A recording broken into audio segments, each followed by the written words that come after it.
નમસ્તે મિત્રો, ગુણોત્તર પ્રમાણના કેટલાક દાખલા જોઈએ. દાખલા પછી એક બેગ છે, એમાં 206 રૂપિયાની કિંમતના 50 પૈસા, 25 પૈસા અને 10 પૈસાના કેટલાક સિક્કા ભરેલા છે. એનો ગુણોત્તર આપેલો છે. આપણે જો 5:9:4, તો તેમાં 25 પૈસાના કેટલા સિક્કા હશે? સૌથી પહેલા આપણે કરવાનું શું છે, જો આ ગુણોત્તર છે અને પૈસા છે, તો 50 પૈસા છે, પછી કયો છે 25 પૈસા અને લાસ્ટમાં છે 10 પૈસા. હવે ક્રમમાં આપેલું છે, ગુણોત્તર આપેલો છે. ગુણોત્તર બધા ક્રમમાં લખી દઈએ. જુઓ 5, 9, 4. ગુણોત્તર શું કરવું? આપણે x ધારી લેવાનો, તો 5x થઈ જાય, 9x થઈ જાય અને 4x થઈ જાય.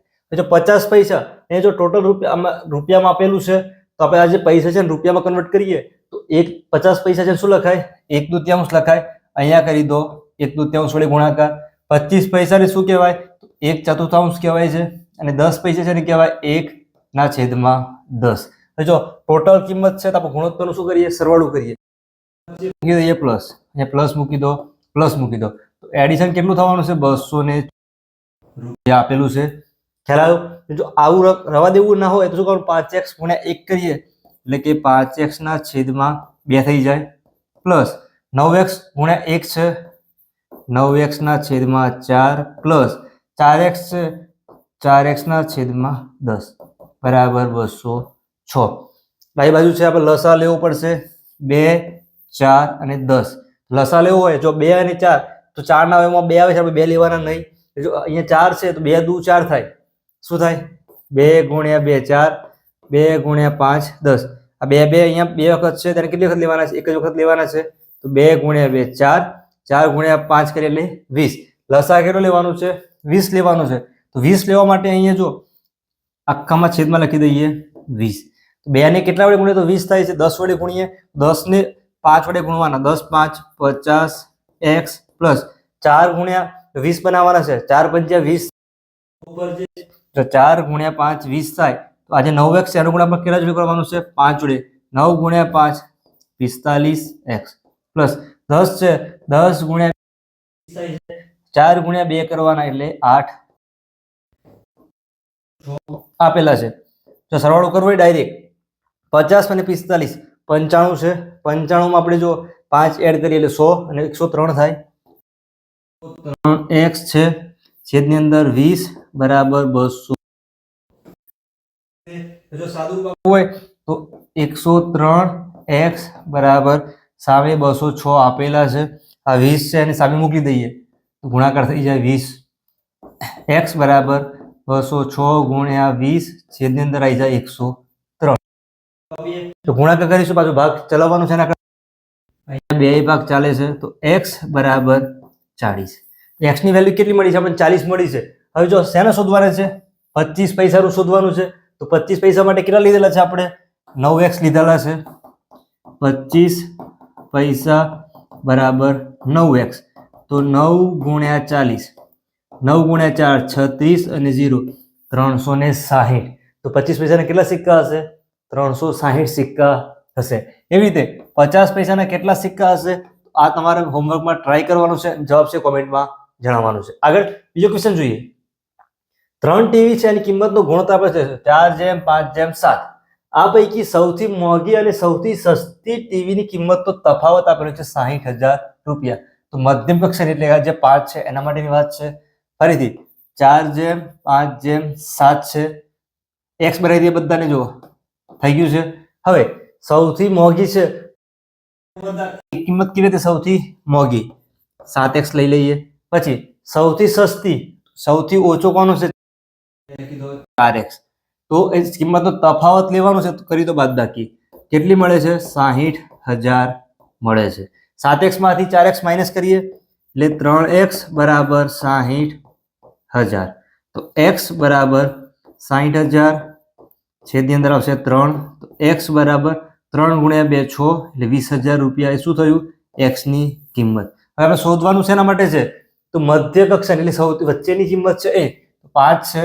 તો અહીં જો 5x બરાબર શું થશે? 5 × x ની વેલ્યુ કેટલી છે? 20,000 રૂપિયા. 5 × 2 એટલે 10, પાછળ 0 થશે, 4 એડ એટલે 1 લાખ રૂપિયા. શું થયું? આપણો આન્સર. ખ્યાલ આવ્યો? શું કર્યું? જો ગુણોત્તર આપેલું છે 4:5:7 બધાને x કરી દીધા. સૌથી મોંઘી ટીવી નો ગુણોત્તર હતો, સૌથી સસ્તીનો છે બંનેનો કરવાનો છે બાદબાકી. હવે 60,000 સાદું રૂપ આપ્યું, x ની કિંમત મળી ગઈ. x ની કિંમત આપણે જેમાં શોધવાની છે એમાં મૂકીએ એ શું થાય, એની આપણા આન્સર મળી જાય. તો શું આવશે? 65 રૂપિયા. ખ્યાલ આવ્યો છે? એવી જ રીતે ક્વેશ્ચન બીજું જોઈએ કે બે સંખ્યાઓનો સરવાળો 24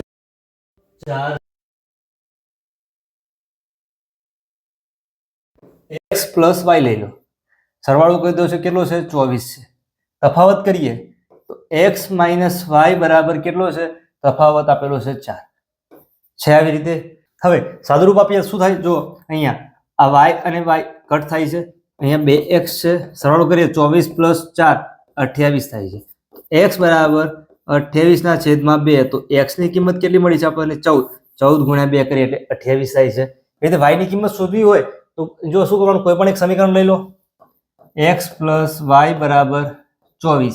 x ની વેલ્યુ તો આપણે મળેલી જ છે, 14 પ્લસ y બરાબર 24. તો y બરાબર શું થાય? 24 માઇનસ 14. તો y બરાબર મળી ગયા લાસ્ટમાં 10. તો x ની વેલ્યુ અને y ની વેલ્યુ તેમની ગુણોત્તર શોધવાનો છે. તો ગુણોત્તર માટે શું થાય? x ના છેદમાં y મૂકી દો. x ની વેલ્યુ છે 14, y ની કેટલી છે? 10.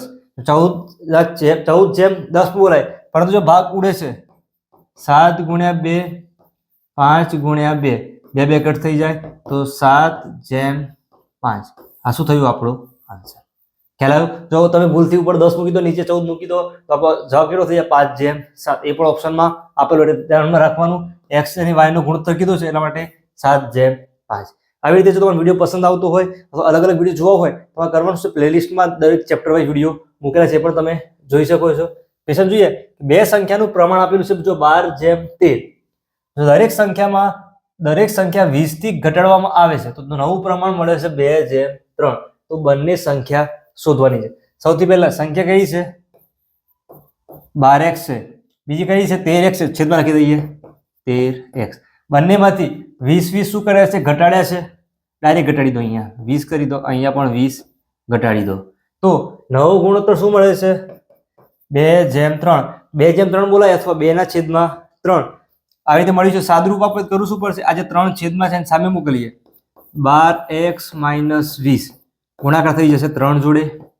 આ આખાની સામે મોકલીએ તો 2 કૌંસની અંદર 13x માઇનસ 20.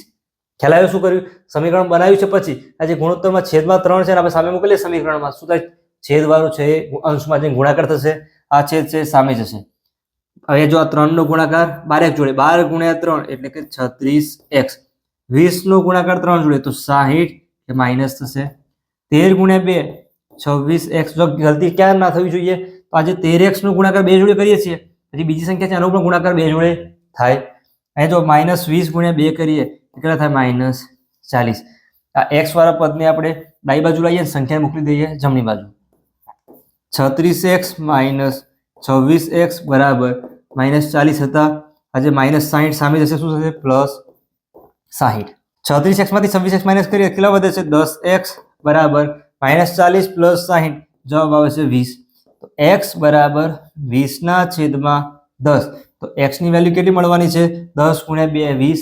તો x બરાબર મળ્યા છે 2. તો બંને સંખ્યા શોધવાની કીધી છે. તો જો બે સંખ્યાનું પ્રમાણ આપેલું છે 12/13. દરેક સંખ્યા 20 થી ઘટાડી નવું પ્રમાણ મળે છે. આ સંખ્યા આના માટે શોધવાની છે. તો 12x છે અને 13x છે. તો 12 ગુણ્યા 2 કરો એટલે મળે 24. એક સંખ્યા થઈ. 13 ગુણ્યા 2 કરો એટલે મળશે 13 દુ 26. એક સંખ્યા 24, બીજી 26. બંને સંખ્યાનો ગુણોત્તર આપણે કાઢવા જઈએ લાસ્ટમાં શું મળશે? 2/3. આવી જ રીતે તમારે જવાબ નોંધણી તૈયાર કરો. કોમ્પ્યુટર પરીક્ષા માટે ઘણી રીતે રીતની એકદમ સરળ રીતે શીખવું હોય ચેનલ યુટ્યુબ પર સબસ્ક્રાઈબ કરજો. વિડીયો પસંદ આવ્યો હોય વિડીયો લાઈક કરતા મિત્રો સાથે શેર કરજો.